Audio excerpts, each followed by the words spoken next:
Thank you for inviting me. Try to speak slowly to ease the translation because it's really a difficult job, especially because I'm French, talking in English, translated in French. Again, translated in, and I will start with Italian. Okay, so let's start directly. Tieni aperto il loro cuore a grandi sogni. Sorry for the accent, it's terrible. My Italian is even worse than my English, but that's part of what we've heard, the prayer of the Pope for the youth. And what he wants them is to have big dreams. And probably he didn't think about that. But one of the main dreams of the youth and of many people in our society is about technology. Technology is everywhere. Technology is like obvious, especially for the millennials who grew up with it.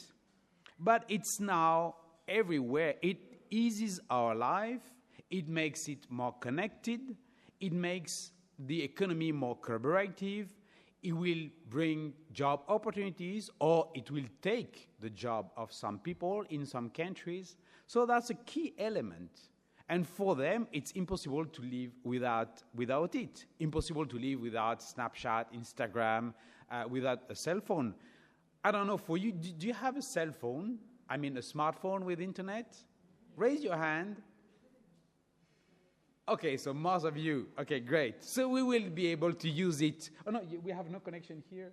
No. Oh, my God. I can use it. I have mine. No, but I guess that at least for the ones who haven't, from Europe, you can use the cellular network. But yeah, what I propose to the youth, because that's what they do each time they have a meeting, would be to have a selfie. So would you like to have a selfie? I think it could be a nice way to start. So smile for the picture, and another one with the others, Okay, that's the way to use technology. Actually, everybody does that. So what I suggest to you is, let's start directly. Perhaps in 2 steps, I would say, briefly. First, I'll try to give you a kind of big picture of the situation and the impact of technology in the society, especially for the young generation finishing the studies or joining, let's say, the work of, starting to work. And those people in between, let's say, 18 or 17 and 20, 28, 29, they will have to make specific experience and things which are pretty different from what the previous generation had to live. And technology will be everywhere for them, so we'll have to see what are the challenges. Then we will see what happens if those youth try to take and use technology for themselves, creating a company or working, whatever, but also being involved in an association, working as a volunteer, and specifically working for the church, because they do a lot with technology for the church. So we will see how they use it. So that's the second part. And then perhaps I will make a couple of suggestions just to finish. So first part, let's say what are the scenarios for the future, or more, what happens already right now. Let's say that perhaps 1 or 2 decades ago, science was the guideline of our society. People had the feeling that something true was something that you can prove from the scientific aspect. But since Albert Einstein and then all the theories of relativity, it seems that science has lost part of its magic and that technology has taken over, at least in our dream, in our imagination. So it's a bit different now. And we consider that what really leads our society, it's that. And I talked to the youth at the Synod. I don't know if you check that on, let's say, any media. 2 days ago, Apple Corp has presented the new iPhone. And all the media talked about that. No more hurricane, no more political problem, no more terrorism, the iPhone. So it shows the impact that those technologies have on our society. And why? Because actually, those technologies are not absolute. They are not the ultimate technology. There's always a new one. But the point is, technology eases our life, solves our problem. I mean, just to come here, I checked the address on Google. It gave me the best way to come. Takes 2 seconds. And it's for everything the same.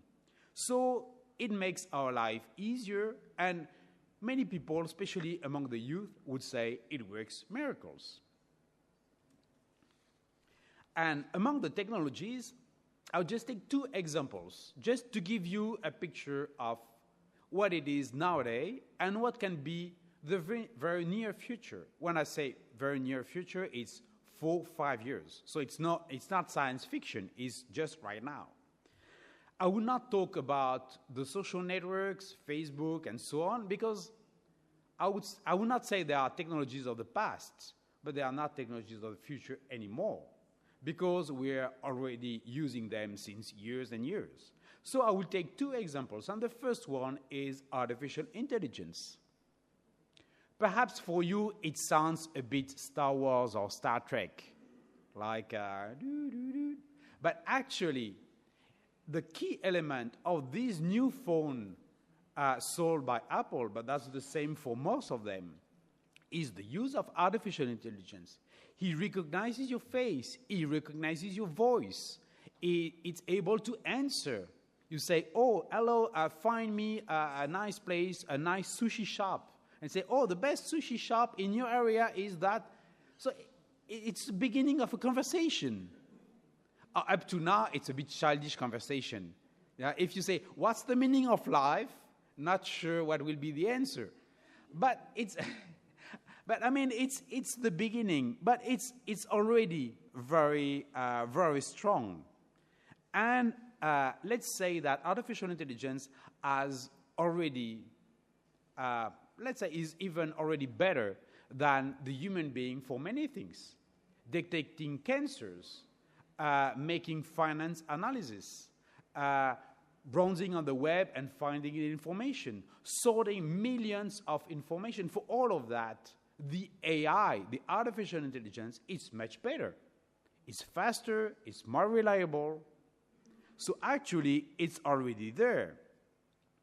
But the doers of artificial intelligence want to go further than that. What they want to do, they think it's not good for man to be alone. That's in the book of Genesis. And this question is, are we alone, is one of the key questions of humankind, of the human being. And they try to provide us someone to be with us, a kind of companion, a kind of person we could dialogue with.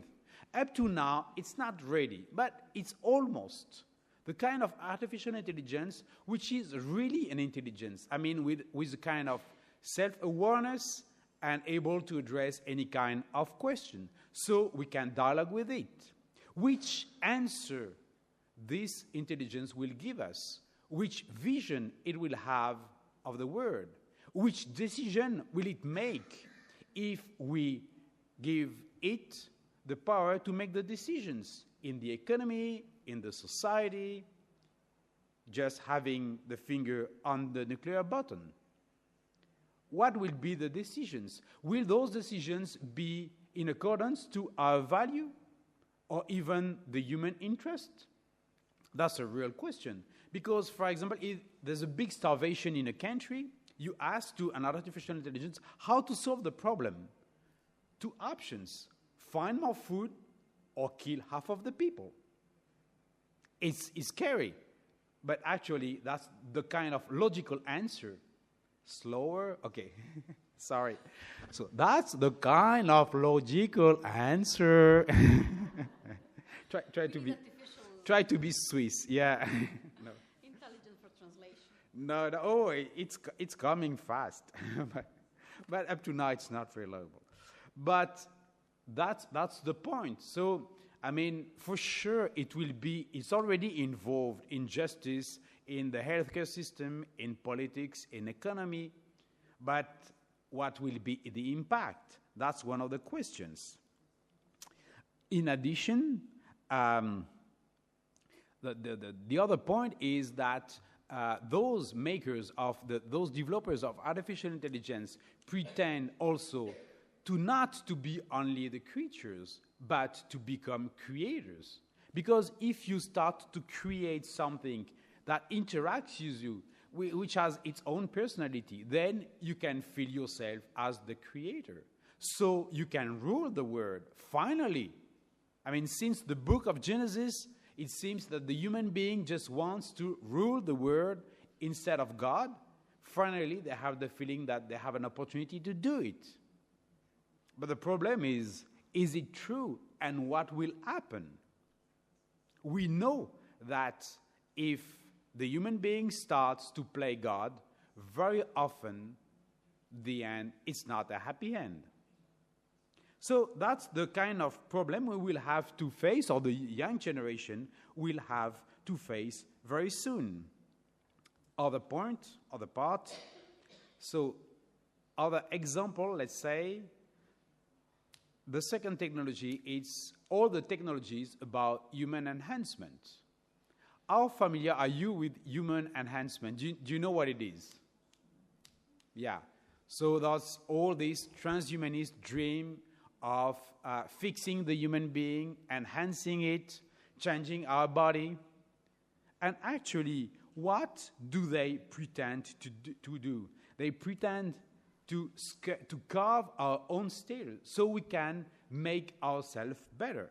And not only personally, but also all the species. So they want to modify the way we evolve. From chance to choice, say transhumanists. From an evolution that we receive to an evolution that we decide. And at the end, they even have bigger dreams. What they want to do is just, they say, okay, the Psalm says each life must end. We are mortal. And that's something that they are questioning.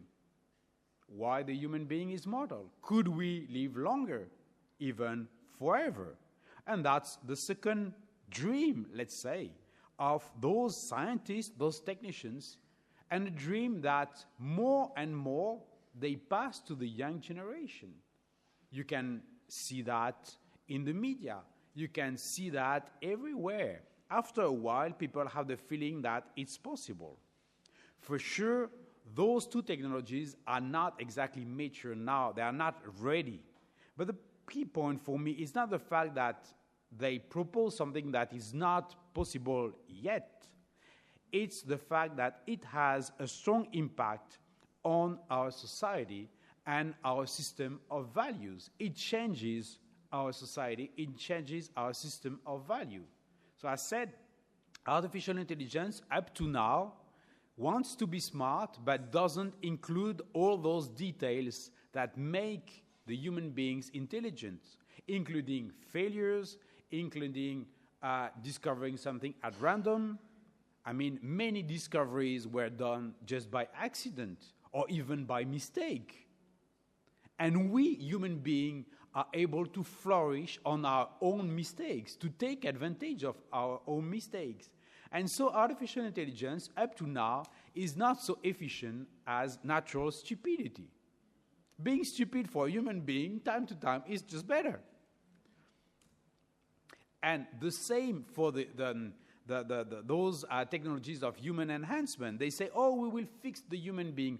Up to now, it's not so easy.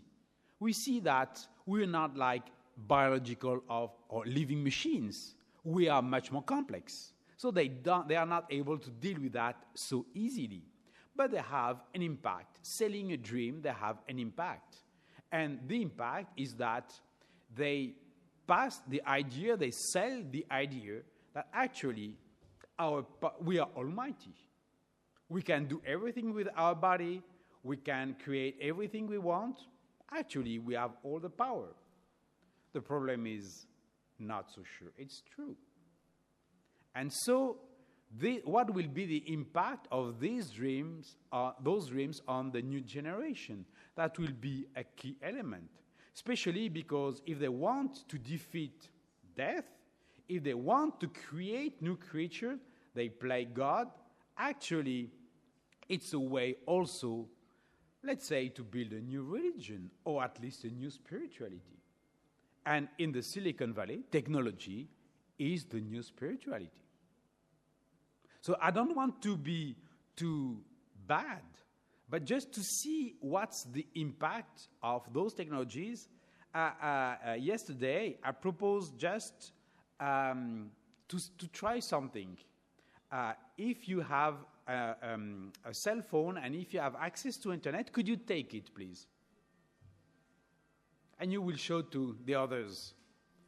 And could you browse on the web and search for professional haircut? Professional haircut. And professional haircut. Haircut. Yeah. I translate into English. Yeah. Yeah. English. Yeah. No, you translate from Eric to English, and that's fine. Time to time it's needed. Just try that. What do you see? Look at the pictures. The ones who have a picture, yeah, try if you try that. No, you're publishing my photos, okay, but if you try that, you will see that there are only pictures of haircuts of men. And if you try unprofessional haircuts, what happens? Women. You have only women.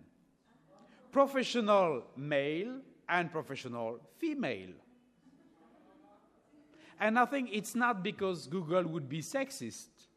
It's just the kind of what we call a bias in the algorithm.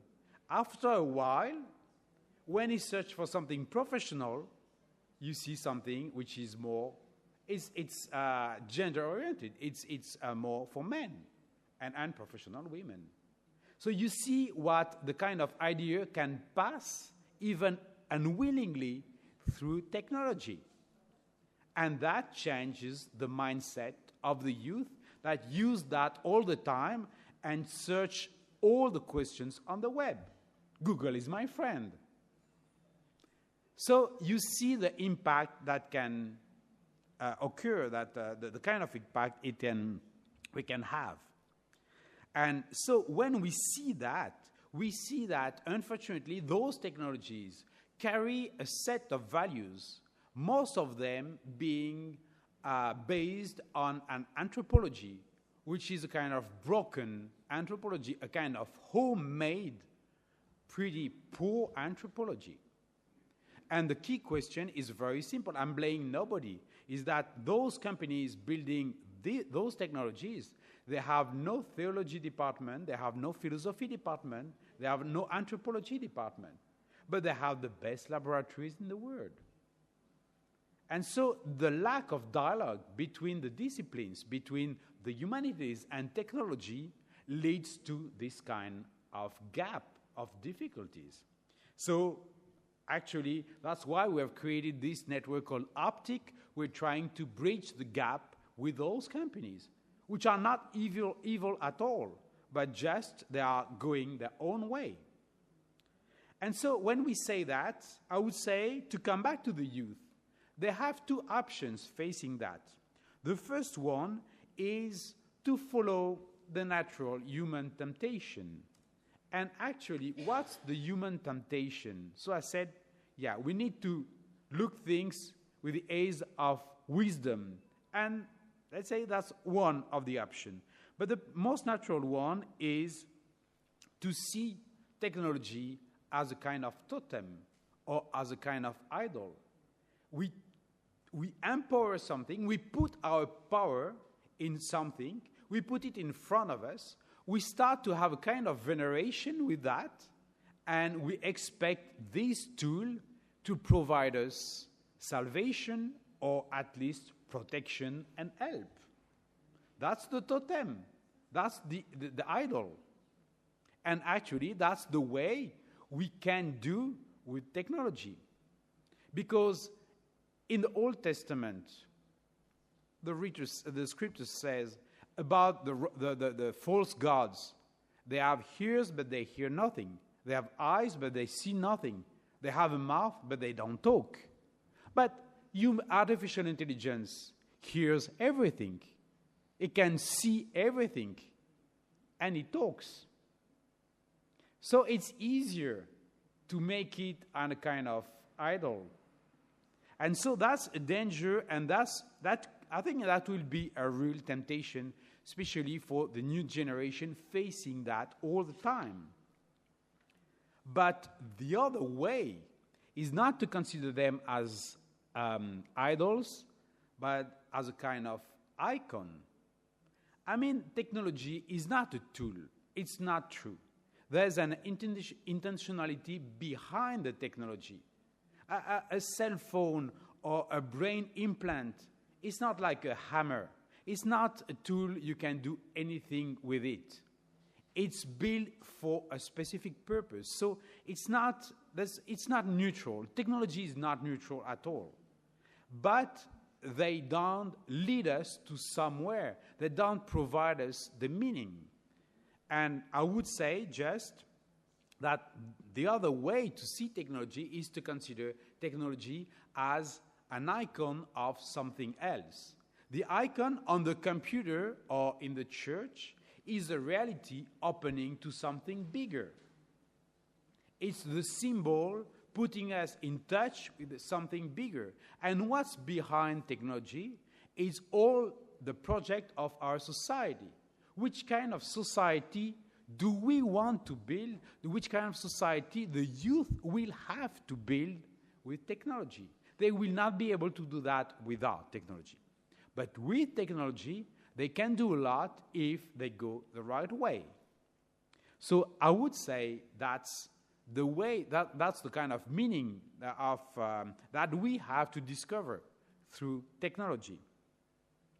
So actually, let's say that's the big picture. If we go a bit further, just take this example. 2 elections, 2 different situations. You see how the picture changed? It shows how, especially for the youth, technology has invaded everything. But actually, it's not only for the worse, it's also for the best. And my experience is that many young people use technology for very good purpose. What they do, they are volunteers in associations, they serve the church, and they use technology for this purpose. For sure, they struggle a lot of things. They shake, in French we say they shake the coconut tree. So you move the tree and then some coconuts fall. And actually that's true. And being shaken is not comfortable for us. And so for many people, including the bishops, including the authorities in the church, it's a bit scary to see that. But what they do is amazing. You can have an app to find a priest for confession around you, or the next mass in your neighborhood, or you can be in touch with other people on a praying network, or you can have an app that will nudge you, that will tease you to pray. Oh, you didn't pray today. Don't you think it's time to pray? And for you, probably, let's say you're not in the target. Because when it's time to go for morning or evening prayer, you go, because everybody goes. But if you're a youth, alone in your apartment, you don't do it. And for sure, if you receive a message, an alert saying, oh, it's time to pray, that's an invitation. Then you can click, and then you can access many content. And actually, many years ago, perhaps 12 or 15 years ago, when we started the Retraite dans la Ville, which is an online retreat, many people said, especially the elder friars, but you cannot pray in front of your computer. People will not kneel in front of the computer. No, they don't kneel, they don't genuflect in front of the computer, that's for sure. But they pray with the computer. They use it just as a tool to access something. And that's exactly about that we're speaking. And those youth, now they use that in many ways. And not anymore with the computers, because it's old-fashioned. With the tablets and the smartphones, just to do that on the go. Get the readings of the day in the metro, going to the university. Click. Have it. Add a bit of music. Add a beautiful icon. Listen the reading as being at Mass. It can be perfectly done. So they do that. They do that easily, and they change the church. And just because I think I'm late. Yeah. I'm just finishing by 2-3 ideas, very simple. So what I would say is those youth, what they do, actually, they make a bridge between our economy, even a capitalist economy, and the digital world, those technologies, and the church. That's exactly what the Pope requested during his TED Talk. And that's exactly what he did. He used video to give a TED. You see what's a TED Talk? So it's a kind of conference which is very famous in many places, and very influential people come and give a talk. And that's what he did. And he was able to deliver a message to very influential people. And actually, that's what they do. So they bridge the gap. They show also that you cannot be low quality anymore. You need to be high quality. You need to be the same quality as the professional apps you got on your phone. Otherwise, nobody will use them. So that's the point. And they do that by generosity. They just do that because of their faith. But the point is, most of the time, they have no mandate, they have no delegation, they have no mission of the Catholic Church. There's no link with the bishops. There's no link with any institutions. They do that on their own. And after that, when you need to interconnect those projects with the church, time to time, it's a bit painful because it was not designed to be interconnected. So that's actually what they try to do and what we work on also. So just to finish, I would say that for sure, those technologies and the way to use those technologies in the church, especially what the youth already do, and they do a lot, is really disturbing and asks many questions to us. But that's not a reason not to help them and to encourage them to use the technologies for a religious or spiritual purpose. So the big question is how to help them. And so I would just finish by that. I wanted to show you a video. It seems it doesn't work. Woo-hoo. Now, technology is not easy time to time. Yeah, trust me. So I said it disrupts the church. That's the kind of disruption. And I wanted to show a video, but it seems it's not available. We organize events. We call that hackathon. A hackathon is a marathon of hackers. You know what's a hacker? And actually, you can hack for the bad, and you can hack for the good. And what happens if you gather young nerds, very talentful designers, developers, hackers, you put them in a room, and you drop them a couple of questions. You say, okay, there are the challenges we are facing. Help us doing that. And then they start to build something. So we've done that in San Francisco. We've done that in Paris. The next one will take place in the Vatican in March. So we will gather 100 students coming from all around the world in the Vatican to hack the Vatican. And they are very excited to do that.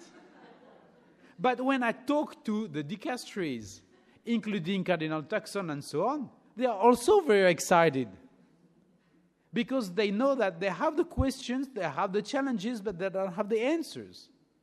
So we can find a way for the youth to give answers to the, let's say, the older generation's problems. And that's what we'll try to do. And hopefully we'll be able to show the best projects at the Synod. Okay, thank you very much.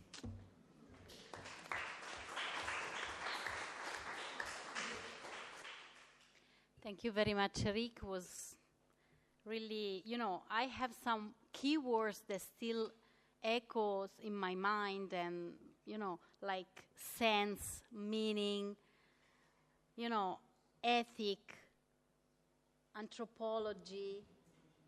It's interesting. Perhaps this is more or less the challenge for us as adults and the educators, how we can accompany the new generations to find the meaning.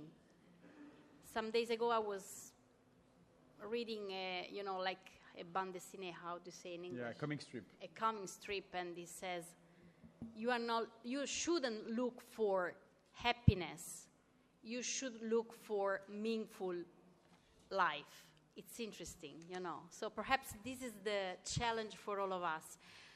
Thank you, Rick. I know that your agenda in Rome is really full, but I would like you to offer the opportunity to ask some questions to Eric because he's leaving. So now, then we have the section with Natalie, but if you have some questions or just short reflections to share. We're talking about how in some respects social media is passé. I mean, it's still very much there, but it's passé. And then you identified kind of trends like transhumanism and like artificial intelligence. Now, increasingly, thanks be to goodness, we're seeing the church move into areas of social media, sometimes quite effectively. How can we move into these other new areas now? Because instead of always running to catch up, how can we position ourselves that actually we're there at least when it happens, or even, God forbid, in advance? We encourage the youth because I think they will be the ones who will do that.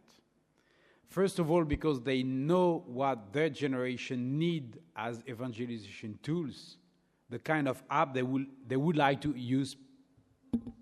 The youth, they know the kind of app they want to use personally, what people at the university do, and so on. And also they know the technology. And I think that we need to encourage them to be as efficient and professional in their involvement for the church as they are in their job. And actually, for example, I know teams of young people in France who already work on the use of artificial intelligence for spiritual purpose. And for example, if you have Facebook Messenger, so it's related to the networks. The networks are not past, but they are new questions, I would say. But on Facebook Messenger, now you have real people you can chat with, and you have what we call chatbots. A chatbot is a robot that chats to you. There's no human being behind. But you can ask simple questions. So instead of just going on a specific application or website to know the time of the Mass in the Minerva or another place, you just ask by voice, or you just text, you chat with the chatbot, and the chatbot can answer. And that's very basic. But now we have chatbots that can make more sophisticated answers. And so you can start, especially it's not easy always to find a sister, a brother, a priest to talk with. If they are a bit isolated, they can start to ask the first questions. They ask, for example, they start to, in Stanford, to build this kind of chatbot for the people, the students who feel depressed, stressed, and lonely. And it's not a kind of companion, it's not a friend, but it can provide a couple of good tips and try to orientate you to the Christian community and so on. But that's a kind of open door. This is just example. And I think that doing that, we can help the youth to be at the forefront and not only running after, as you said. Young people who, or interested in the church, young people who reach out to us through media, through Facebook or Instagram or other types of messengers, they're already looking for something. How can we reach the young people that are not looking or don't know what they're looking for? Do you understand my question? What is there a dialogue about that? Like what we can do? We know how to put our image out as church, or we're learning about that. And so when they want to look for church, like you said, look for confession, look for mass. What if they don't know what church is? Because there's a lot of young people that don't know what church is. They don't know what mass is. I would say several things. First of all, even those people are really impressed by what people like Pope Francis say.